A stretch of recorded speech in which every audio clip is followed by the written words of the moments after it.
Bienvenidos a Club de Prensa en NTN 24. Transmitimos desde Washington, a 3 cuadras de la Casa Blanca. No olviden ustedes que al final del programa pueden encontrar apartes del mismo en nuestra página de Facebook, también por nuestra cuenta de Twitter y el audio, el podcast en SoundCloud.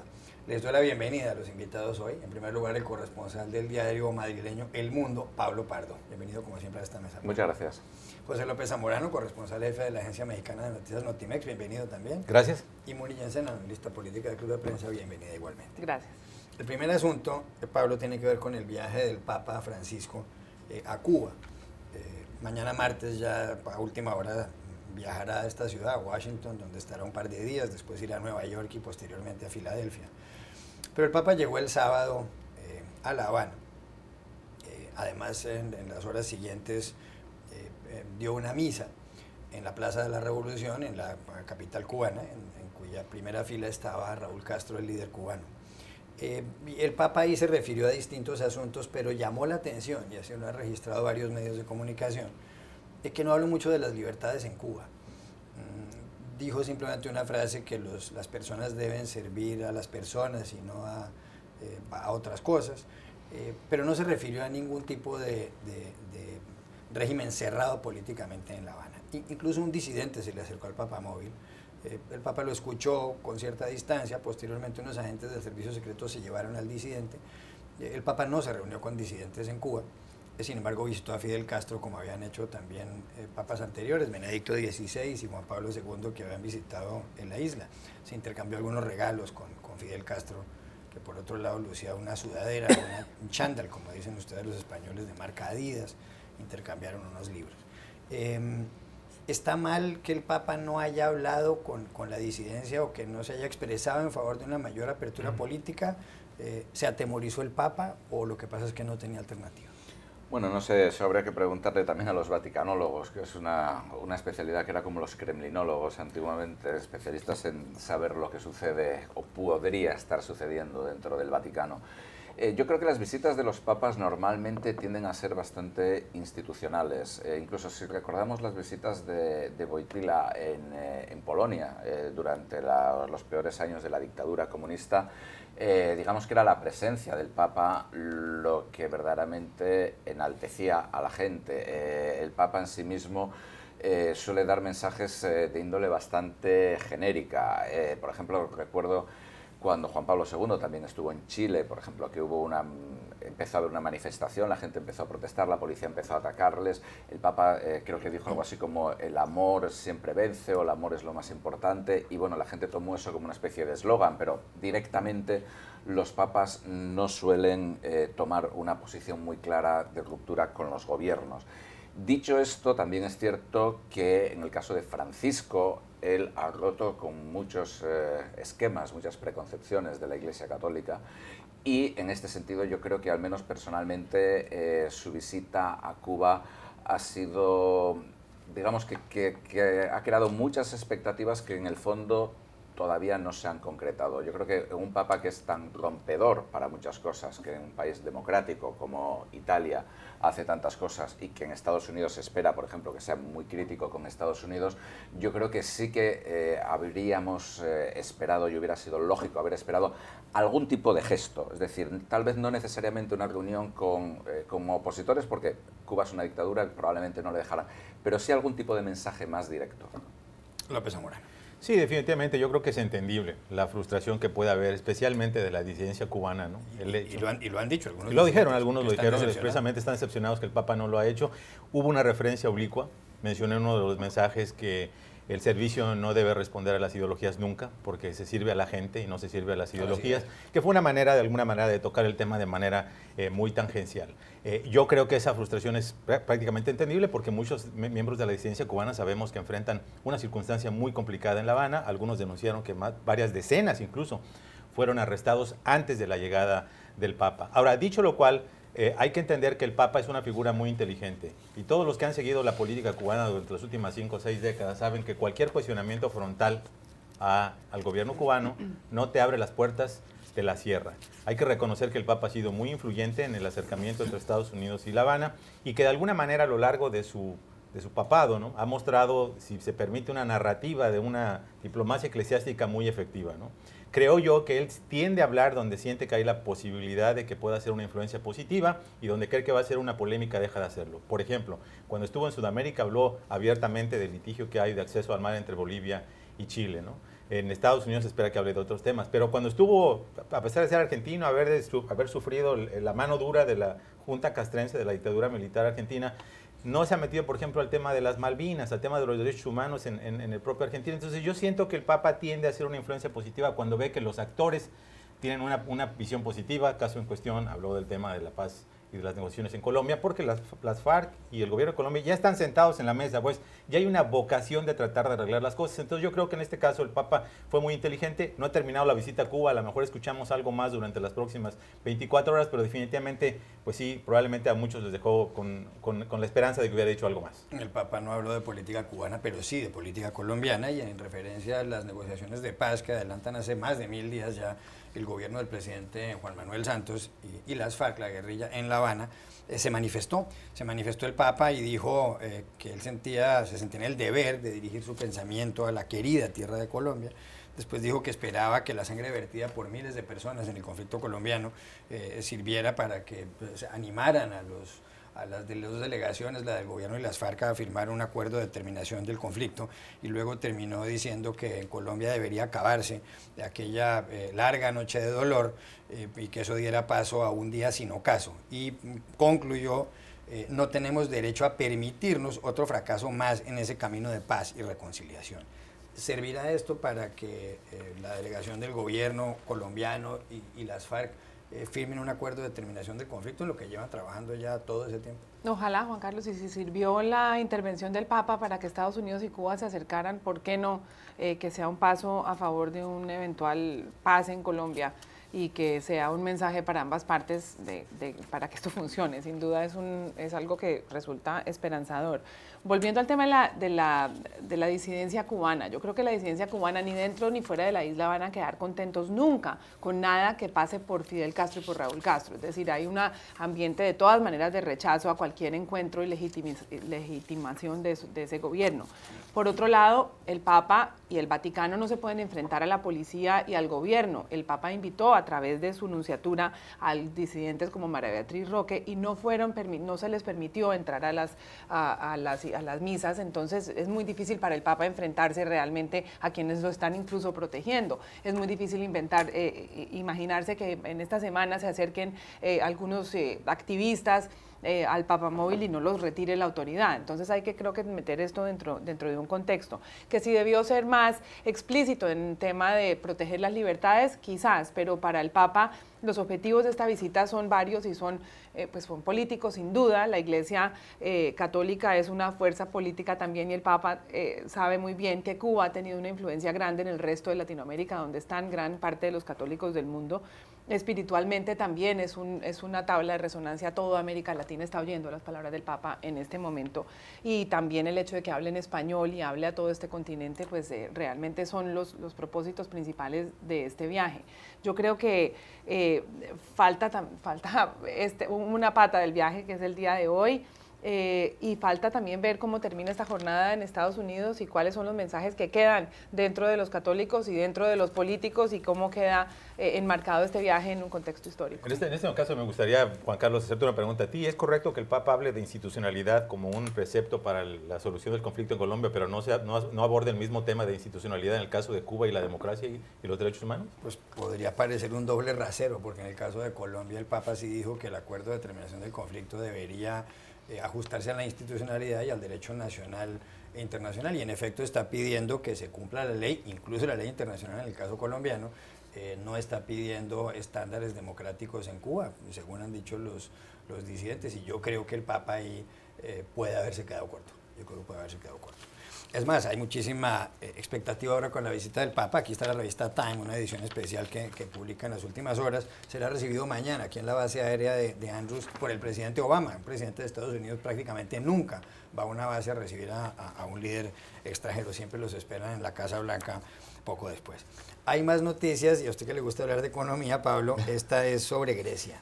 porque esto es una cosa realmente rara. A principios de año los griegos eligieron como primer ministro a Alexis Tsipras del partido Syriza, un hombre cuyo programa político se centraba en combatir la austeridad que le estaba pidiendo la Unión Europea, el Fondo Monetario y el Banco Central Europeo a Grecia, un país que estaba prácticamente quebrado. Fue elegido primer ministro a comienzos de año el señor Tsipras, después renunció en el mes de agosto, pero ahora hubo nuevas elecciones generales ayer domingo en ese país. Y el señor Tsipras, que ahora está pregonando un mensaje un poco distinto, es decir, que si hay que llevar adelante unas ciertas medidas de austeridad, incluso las tomó siendo primer ministro, reformó el sistema pensional, aumentó algunos impuestos, accedió a una serie de cosas, pues con el fin de que el rescate financiero a Grecia, que es de 95.000 millones de dólares, llegue y aparezca, pues ha ganado las elecciones.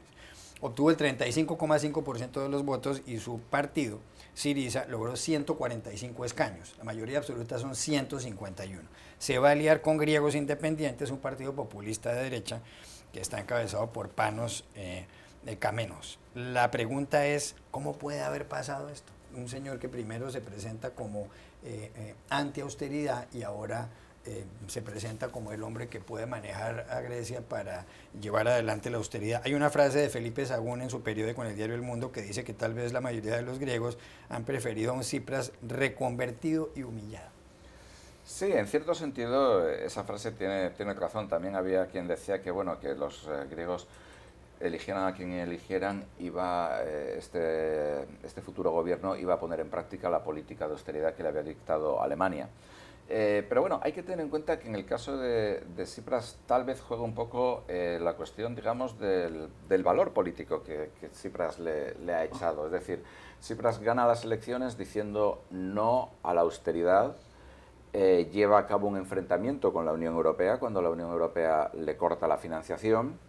Él convoca un referéndum diciendo estoy en contra de la austeridad.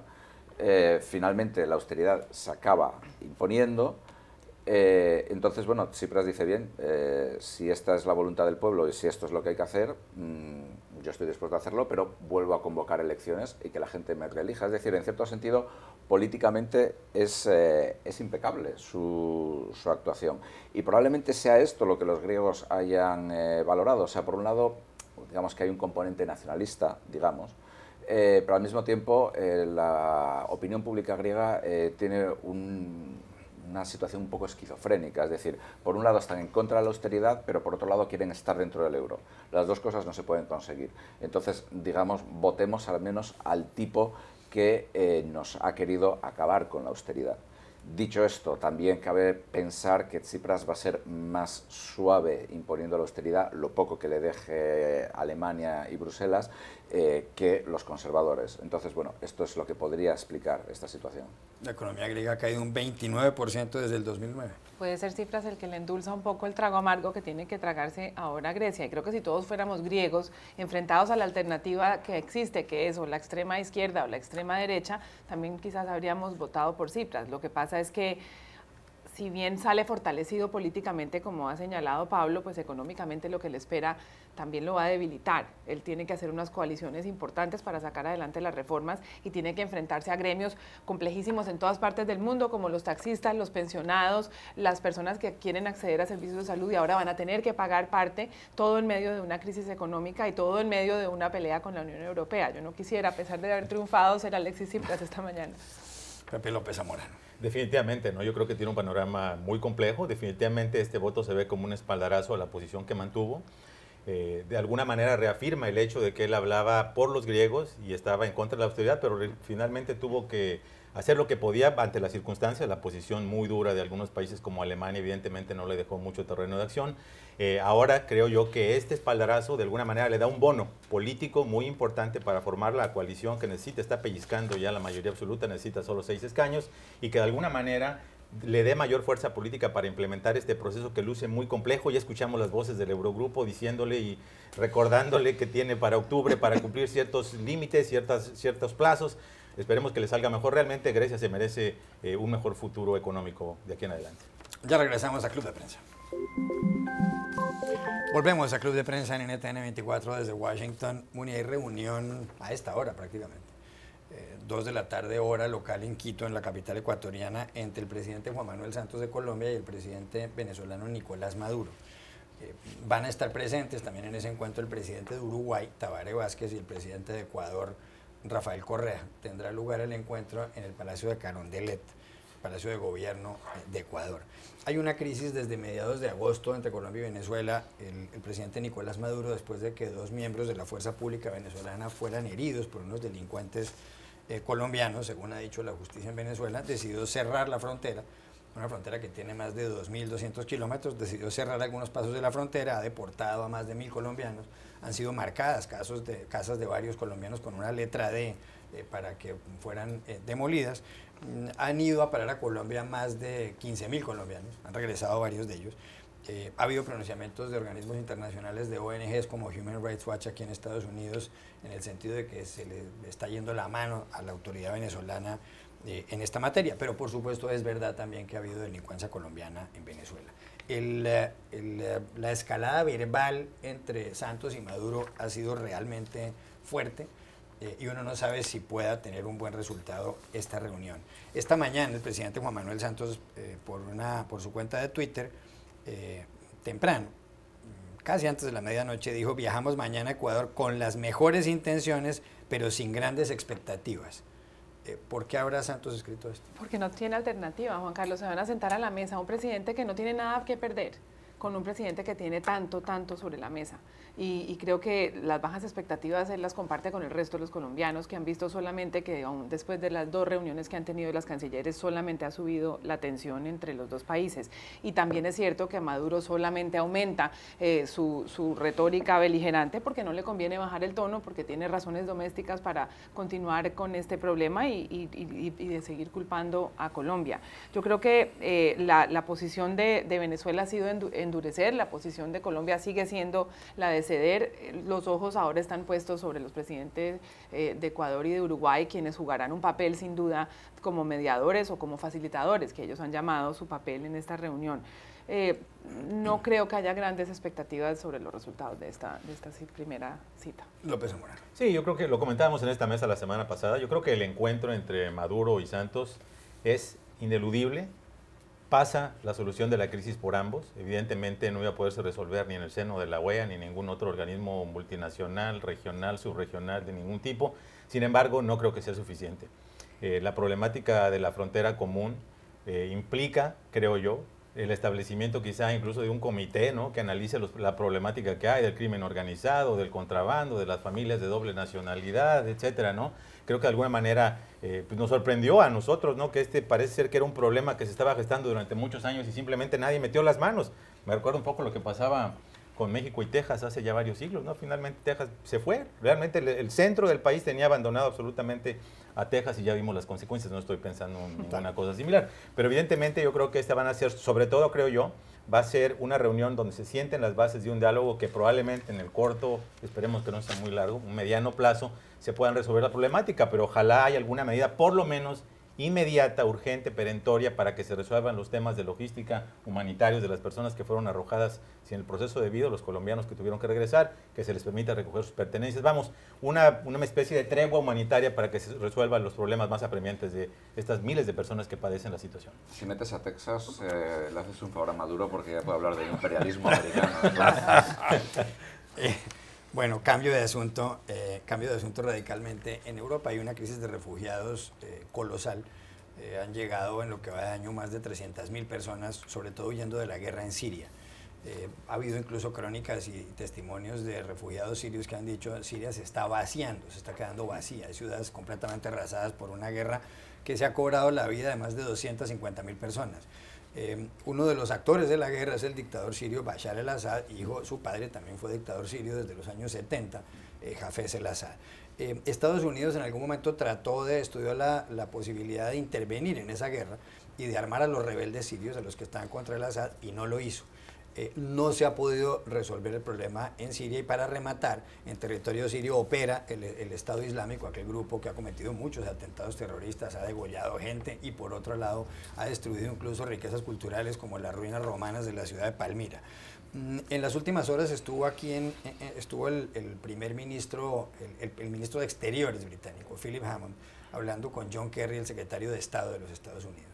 Y Kerry dijo una cosa nueva, una cosa novedosa, dijo que tal vez Estados Unidos estaría dispuesto a que el señor Hafez, Bashar al-Assad, permaneciera en el poder en Siria por un tiempo, que se podría negociar eso, y que quizá después él se retire del poder, no haya consecuencias judiciales contra el señor al-Assad, a ver si eso puede resolver la situación. ¿Cree usted que Assad secundará semejante tesis? No, bueno, lo primero de todo quiero corregirte una cosa porque decías que Estados Unidos no ha armado a la oposición siria, ha armado a cinco guerrilleros. Exactamente, o sea, cosa que la semana pasada dijo, por algo se empieza. Después de gastar 500 millones de dólares, para que luego que hablemos de la eficacia y de la eficiencia de los americanos, tienen 4 o tal vez 5, no lo saben seguro, según dijo el propio comandante en jefe de las Fuerzas Armadas de Estados Unidos, militantes combatiendo sobre el terreno. A 100 millones de costo cada uno deben de ser verdaderos Rambos, estos 5 o 4. Desde luego que el Assad no va a aceptar esto, pero había un comentario en Twitter de Ian Bremmer, que es el fundador de una empresa de riesgo político, Eurasia Group, donde hablaba, como si dijéramos, de un posible diálogo entre Rusia y Estados Unidos con motivo de la crisis siria, y era algo así como, Estados Unidos dice, queremos que Assad se vaya, rusos, queremos que Assad se quede, los americanos, no queremos intervención extranjera, los rusos, hemos mandado tanques, los americanos, sacadlos, los rusos, ahora hemos mandado aviones, los americanos, bueno, vale. Básicamente, digamos que ni Estados Unidos ni la Unión Europea han tenido una política con respecto a Siria, nadie sabe qué hacer. No hay tampoco una alternativa cuando se habla de echar a el Assad, que desde luego es un dictador como lo era su padre, y bueno, ya sabemos todos que las dictaduras hereditarias son así, en Cuba por ejemplo, o en Corea del Norte, pero vamos, nadie piensa que el Assad se va a ir, pero tampoco hay una alternativa clara, como tú bien decías, está el Estado Islámico, está el Frente al-Nusra, que es Al-Qaeda. Israel apoya a el Assad porque Israel prefiere a el Assad a los extremistas que pueden venir, extremistas suníes, con lo cual evidentemente no va a aceptar esta propuesta el Assad, pero esta propuesta lo que significa es que Estados Unidos está una vez más volviendo a ceder en el caso de Siria. 30 segundos. Definitivamente, yo creo que no es el mejor momento de la diplomacia de Estados Unidos. Evidentemente es una circunstancia muy compleja, ¿no? Porque si combates al enemigo de Assad, de alguna manera parecería que estás del lado de Assad. El problema aquí es que el presidente Obama había dicho, y el secretario Kerry lo habían insistido en reiteradas ocasiones, que tenía que salir Assad como la única salida de la crisis, y ahora estamos viendo que sí es negociable, que bueno, no tiene que ser el primer día ni el primer mes, pero en algún momento, yo creo que en este momento se muestra eso como una falta de credibilidad de la diplomacia de Estados Unidos. En ese sentido, Kerry tiene razón, es mejor quedar como débil que volver a trazar una línea roja que no puede atravesar. Sí, porque sería un error. Ya regresamos a Club de Prensa. Volvemos a Club de Prensa en NTN 24 desde Washington. Reunión entre Vladimir Putin, presidente ruso, y Silvio Berlusconi, ex jefe del gobierno italiano y multimillonario, en Crimea, la península de Crimea, que además se independizó y forma parte ya de Ucrania. Han ido a las bodegas Masandra y se han bebido una botella de Jerez de 1775, de hace 240 años. Incluso hay quien quiere demandar a la bodega por haber hecho eso. Tenían todo el derecho, Putin y Berlusconi, de tomarse una botella de Jerez. Bueno, la bodega es propiedad del gobierno ucraniano y Rusia se ha anexionado Crimea, con lo cual técnicamente no tienen derecho. Yo creo que sin embargo es bastante simbólico porque la bodega es más o menos de la época de Pedro I el Grande, que es el hombre que creó el Imperio Ruso y que yo creo que es donde es la época en la que Putin vive, en el siglo XVIII, para recrear el imperio. López Zamorano. Oye, yo creo que a mí se me hizo agua la boca después de ver esas bodegas impresionantes y sobre todo probar una botella de $90,000, parece que es lo que se está vendiendo realmente. Que es justo en un momento en el que la economía rusa se está desplomando. Exacto. El ciudadano ruso estará contento. Lo malo no es que la consumieran, sino que no la compartieran. Lo que sí es cierto es que la disfrutaron en este parque, además son buenos amigos y les gusta la buena vida. Gracias a los tres. A ustedes los espero mañana en Club de Prensa.